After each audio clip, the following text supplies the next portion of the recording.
Guys আমার পিসি এখন মালা পরাতে আসছে, দেখতেই পাচ্ছ। মানি মালা মানে টাকার মালা।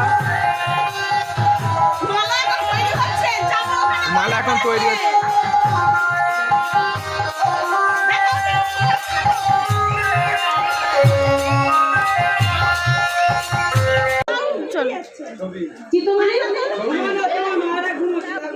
ঘুমানো চিত্তমালে হলো মন, মনটাকে হরণ করে নিলেন পঞ্চম তানে।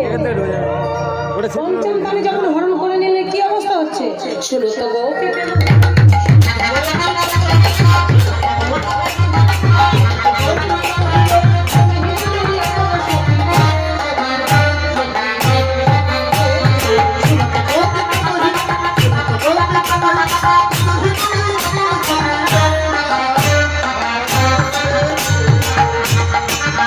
Ay, se me pegó el pito por mí.